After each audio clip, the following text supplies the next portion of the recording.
Hello, welcome to this weather update. It's 9:30 p.m., July 29th, 2020. And yeah, outside my alleyway, yow! It's still, or should I say, yow! The guy, because it's hell outside my window in my alley from hell. It's still 85 degrees. And anyway, we did have a nice afternoon. I got to see a few pines. It was kind of sweaty, kind of humid, but it wasn't in the 90s, so we had to take what we could get. Um, so looking at the current conditions, no, it is not. It is not that warm elsewhere. It's about around 80 degrees, upper 70s to around 80, depending on where you are on the island. Let me zooming in here. Closest station to Mineola here is Carl Place, where it's 81 degrees, with a dew point of 76. So yeah, quite humid outside. But if you go to the South Shore, it's about the same actually. South Shore is Massapequa Park's pointing 80 with a dew point of 76 as well. It's gotten very humid out there. Very humid out there, all across the area. Pretty much very humid. Temperatures in the upper 70s to around 80 degrees. Obviously, the city's still stuck in the mid 80s there. 84 at LaGuardia. Hey, my alley's hotter than LaGuardia. That's not good. Oh yeah, it's just too freaking hot. Let's look at Tom's River. It's actually cooled off there at Tom's River. 75 there. Well, it did show 75. Now it's not loading, so I don't know. Like I said, I'm having the internet. It's not just through on my computer. It's on my phone. The internet is just very slow. I don't know what's going on. The internet is like crawling. And now I can't even pull up these observations. Okay, now they're back. Okay. Look at some of the observations from this. So Central Park's got 82. Farmingdale 82 with a dew point of 75. So humidity has really come up a lot, and you got really those stifling. The dew points have come back. However, like I said, it wasn't all that hot today. We're going to look at the high temperatures. No, well, let's get to that first. Let's look at the high temperatures today. It's above normal, but I don't think it was as hot as. Yeah, we didn't really get into the 90s today. 87 was the high at Carl Place. South Shore was in the low 80s. Let's try to get Islip here. Islip hit 84, so not all that hot at all. There, 85 out in Ridge, so it really wasn't that hot. The North Shore got close to 90, but everybody else was in the low to mid 80s, maybe some upper 80s. Middle of the island was more like toward the upper 80s. And we go to the city here. Let's see what JFK hit. JFK hit 86. 86 was the high at JFK. LaGuardia hit 90. Central Park hit 89. But you did have 90s in Jersey. So if we go into Jersey, you'll see. Sure, it was roasting there in Tom's River. Let's see what they got up to. Yeah, 93 at the airport. 89 in downtown Tom's River. But mostly 90s. And look at that Whiting, 95. So they were blazing over there. Not surprised. Jersey was hotter. That's to be expected. That is to be expected. We do have some weather on the radar, so we'll go ahead and look at that, I guess, next. We have some thunderstorms that are up to our north. There was some severe weather upstate. I'm not sure exactly what happened with that, but I did get a report. There was some severe weather upstate in upstate New York. But in our area, not much to speak of. We just have these thunderstorms that are kind of weakening now to the north and the west. Here's a wider view of it. So we got to talk about what's going on with the tropics again, because we are watching tropical disturbance 9. All right, potential tropical cyclone 9. I expect this is going to be named tropical storm very shortly. Let's look at the latest public advisory on this. And by the way, the skies today we had. I'll look at the motors after. We had a few patchy clouds, but the sky wasn't too bad looking. I mean, it's been better than it has been. So maximum sustained winds are up to 45 miles an hour, west-northwest at 18 miles an hour, and minimum central pressure of 1004 millibars at 29.65 inches. Tropical storm warning is in effect for all these places here, so we're going to look at that map now. Here we go. Here is the map. And this is what gets a little concerned here. Where it looks like Florida. Looks like this might be impacting Florida. So here's all these islands right here. They're shaded in blue. Have tropical storm warnings in effect, and tropical storm watches in effect for the southern Bahamas. And it looks like right now it takes it on a track that's right up through the middle of Florida, but it keeps it as a tropical storm. I still think this thing is going to get named really soon. So before we go to the satellite image of this, actually we can look at the high resolution satellite image of it, and then we can look at the satellite image over our area today. So today was the 29th. Here it is. So yeah, that definitely looks. You can see it definitely has. You can see the outflow on it.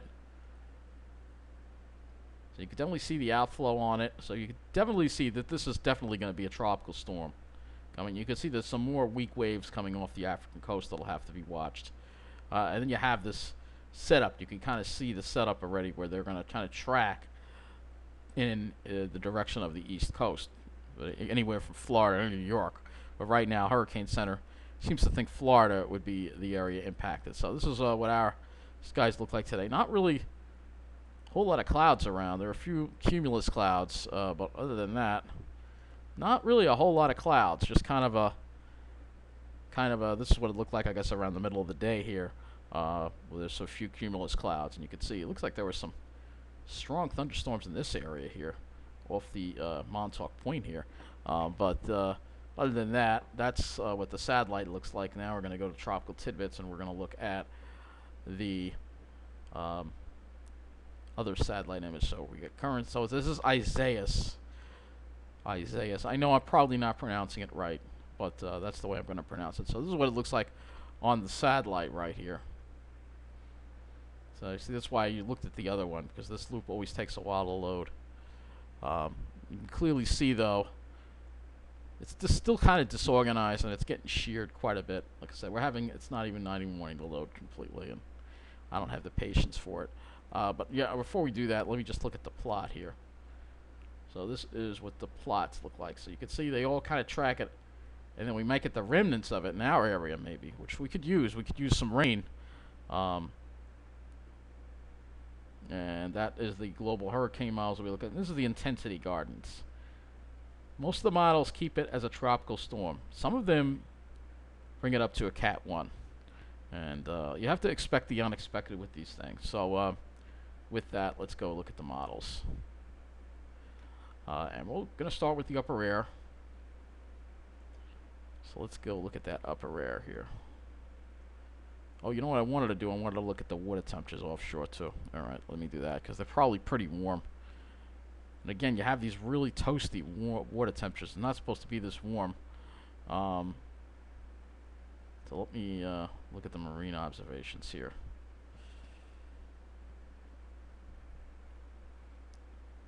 Latest submarine. A lot of these are missing. I looked at it last night. Hopefully they'll have more. All right. South of Barnegat, New Jersey, east of Barnegat, they're reporting 81. 25 miles south of Block Island, they're reporting 77. But a lot of these aren't reporting water temperatures at all, which is really concerning. And why are so many of these out? And we really need that information. So really, 20. Why is 20? What happened to 20 miles south of Fire Island? I don't know what happened to those. And 22 miles southwest, not available. They're both down. You know, how can you have that happen in the middle of a tropical season? Is beyond me. Huh. Don't look at me. Yeah, I'm looking at you, blowhard. I don't have to mention his name. You already know who I'm talking about. Let's go to the 500. Let's go to the upper air pattern. So here's that trough. All right, literally just it's such a weak trough. It comes in, and it brings some cooler air, and you can see here's our tropical system. By the way, the GFS does not have it hit Florida, by the way, and instead it brings it over here and starts intensifying it. And this is something that the GFS parallel was doing yesterday with this, is making it hit the Carolinas and then taking a close shave literally right off the east coast, right offshore for us, all right? There's like an alley because we're going to have a stall front syndrome going on with this trough to the west and the rest of the east. There's going to be a stall front we're going to be playing with. And that stall front provides the pathway for the tropical system to impact our area. And you can see that trough, but then what winds up happening is we never really get into that trough. The trough is in the upper Midwest, and we're still stuck with the ridge, so we're still stuck with the southwest flow. You could clearly see the isobars, and then the ridge just builds right back again. And then another trough maybe tries to come through later in the month, but this is just a hot pattern. Maybe when we get to the end of the period, it just seems like we're never going to get a decent, dry, comfortable air mass all summer. The whole summer is going to be like this. So that's the GFS on the upper air. You clearly see that. There's your tropical. So let's look at the European now. So here's the European. And you can see the European much weaker with the system, and it kind of just gets lost in this trough here. It kind of cuts off. But you can see with that southwest flow and the ridge, this means that we are not going to see the cool, dry air. Maybe they'll see it up in the upper Midwest, like Wisconsin, but with that southwest flow, all that humidity is just going to come right up the East Coast. So no relief. And this is the symbol of a stall front right here. You got the ridge here, and then your front is going to be stuck right over here. It's going to be stalled out right over here.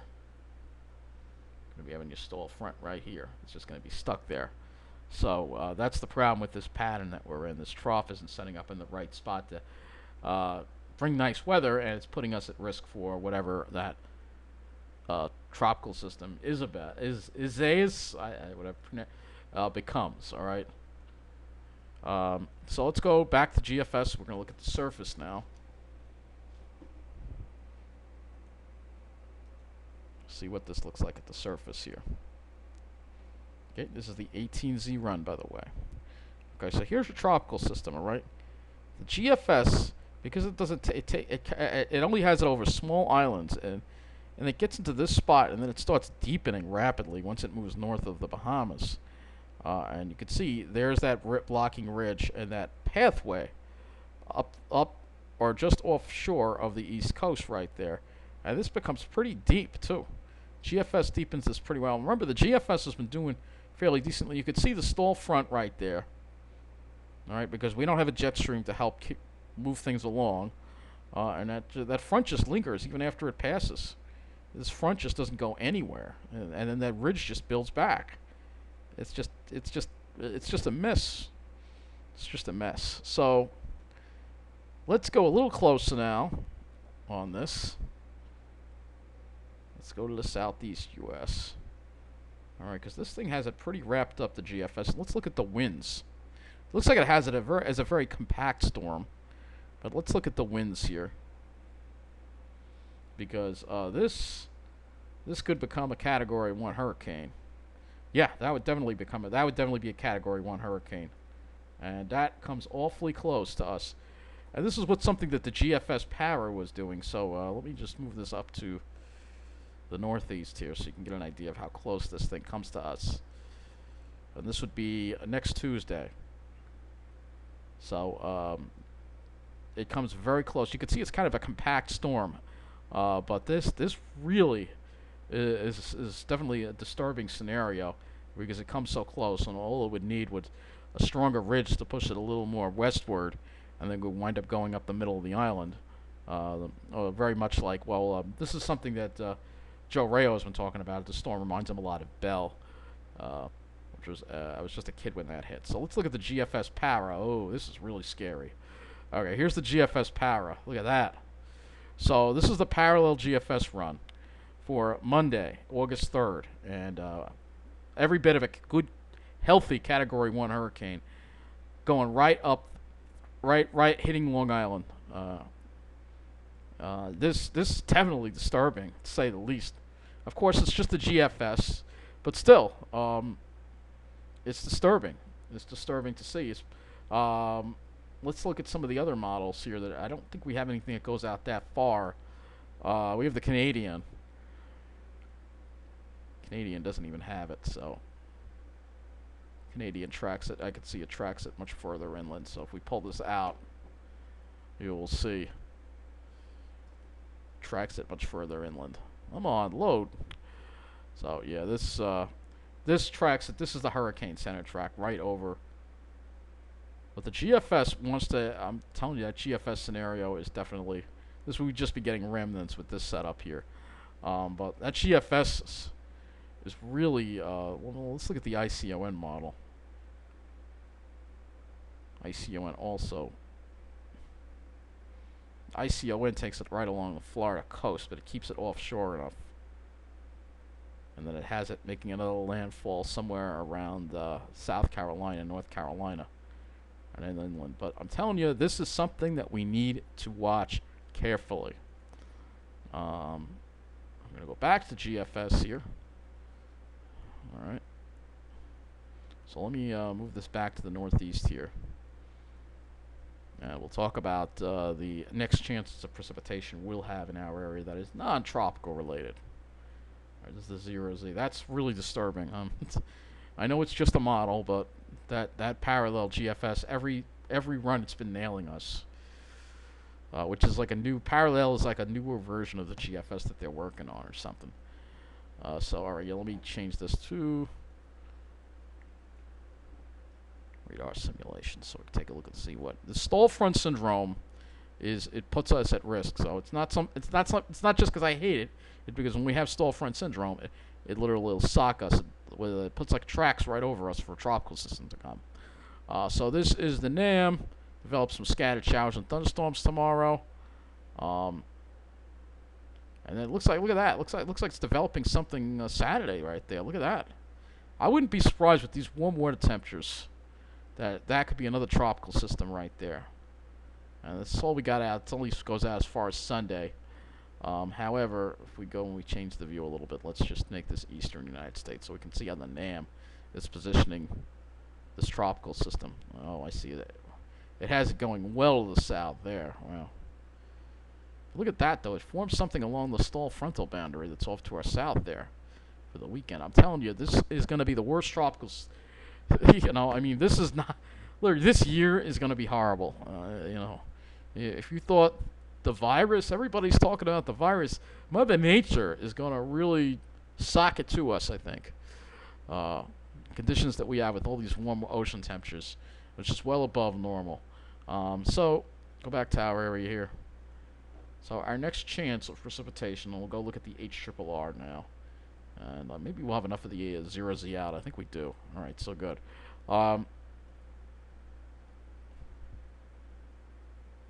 So you can see that we have that chance of thunderstorms developing. This is with a cold front that's very slow moving. It probably looks like it's going to stall out over us.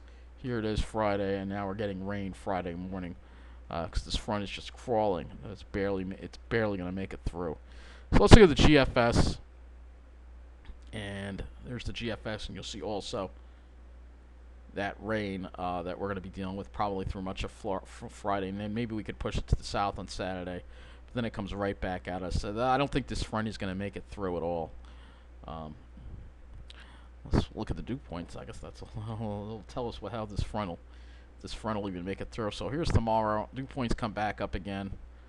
Dew points probably up into the 70s. I mean, the models really underestimate how humid it got tonight, so I think we'll see dew points well into the 70s. Southwest winds, and then tomorrow, Friday, here you go. It's still humid, and you can see the humidity doesn't go anywhere. The front never makes it through, completely dissipates. So Saturday we're just left with more humidity, and then Sunday increasing humidity, and then it really gets humid ahead of that tropical system. Probably dew points well into the 70s, and here's that tropical system moving by, and luckily, like I said, according to this, it misses us, but no relief behind it. It stays humid right behind it. No relief at all from the humidity whatsoever. It's just unbelievable. And then I don't think the GFS parallel does humidity, does it? Let's see if it does. No, it doesn't do it. We can't look at that on the GFS parallel. So I guess now we'll go look at the temperatures. That GFS parallel is definitely a scary situation. So now we go look at the temperatures here. And the concern is, of course, if we get hit by this and the power's out and it's brutal afterwards, I don't know how I'm going to survive. So, like I said, I may have to think of... I'm not going to stick around if this is a bad storm. I don't know where I'll go, but I can't be without power in that kind of weather. Especially in this place. I'll die. So here's tomorrow. Highs similar today. I think we'll see temperatures upper 80s to mid to upper 80s, depending on where you are. There'll be a sea breeze. Jersey, you're going well into the mid 90s. Here's Friday. You can see with the rain around, the temperature's going to be probably kept fairly low, probably upper 70s and low 80s, cloudy skies. And then Saturday, we start heating back up again a little bit. Temperatures up probably 85 to 90. And then here's Sunday. Somewhat cooler, a little bit cooler there, it looks like, over the island. Hotter over Jersey. Here's Monday. There's that storm passing to the south of us. Luckily, the regular GFS doesn't have us get hit by this thing. But here's Wednesday, Thursday. Still above normal, constantly above normal. 90s. It's no relief. No real relief. Today was the best relief you're going to get. It's awful. It's awful. It really is. So this is the GFS. We kind of look at some of the other models with regards to the temperatures. If you want, I don't think so. I think the GFS has been pretty on point with the temperatures. I don't think I need to look at any of the other models. Let me look at one other thing here. The clouds. So here we go into tomorrow. Plenty of clouds around, and they'll be sticking around Friday with that front. And maybe we can push the front off to the south of us on Saturday, but probably not. We'll be doing clouds, and then Sunday clouds. Here's that tropical system. When it moves away, it'll give us some clearer skies, but it sure as hell won't be comfortable. We just can't get any nice weather this whole summer. It's just been a disaster. Let's look at the NAM, 3 kilometer. Again, just give me the 0Z. I gotta go to the 18Z. Here's tomorrow. Plenty of clouds around.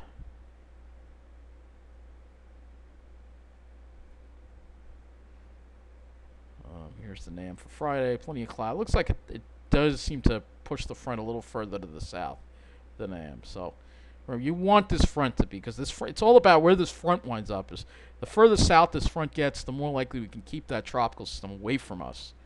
So you got to root for that front to get through. If it doesn't, we are screwed. But let's look at the dew point on the NAM and see. It's as far out as I got. Dew points, let's see. I can go to the 12Z because this goes out a little further. Let's see if we can get some. Maybe this will bring us a little more dew point relief. So you clearly see there's that front. I'm sorry if the internet is so slow right now. So this seems to be a little more encouraging as getting the drier air in, because it pushes that front further south. It does. So the NAM pushes it further south. We'll have to see exactly what happens. Now, the last thing, we got to look at the severe risk for tomorrow. I don't think it'll be that much for tomorrow. We'll see. Day 2, convective outlook. Alright, it does have us in a marginal with that front in the vicinity. Alright, so if it has it in a marginal, we'll go ahead and look at the Cape levels and see. Because yesterday we had yesterday turned out to be a complete fizzle. There was hardly any severe weather at all yesterday. It all depends. It all really depends on this front. If the faster the front moves, the more likelihood that we will see severe weather. The slower it moves, the likelier we won't. There is some elevated Cape over our area for tomorrow. So anything that does form, but it looks like most of it is off to the south. Let me pull this out a little bit. Most of it's off to the south of our area, and but it may be just enough to give us something. We're gonna have to keep our eye on this. So if anything that develops, I'll have another update tomorrow, I guess, on the severe weather. Let me just go to earth.nullschool.net. We'll wrap it up. I want to look at these surface temperatures. Luckily, we have the satellite. This is satellite because the buoys are all down, because somebody doesn't want us to know what's happening offshore. Were you looking at me? Shut up, blowhard. Yeah, I am looking at you. Look at these. Look at this. I mean, these are the sea surface temperatures anomalies. I mean, these water temperatures are so warm offshore. We're 5 degrees above normal offshore. All right, so if we the actual temperatures, there's plenty of warm water off the east coast for this thing to really get going here.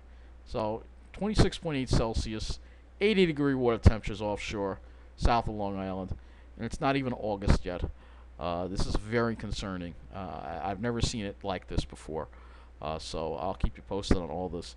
But if everybody's so upset about the virus, I'm really more worried about what Mother Nature has in store for us. So that's going to be it for this weather update. Take care, and thank you for watching.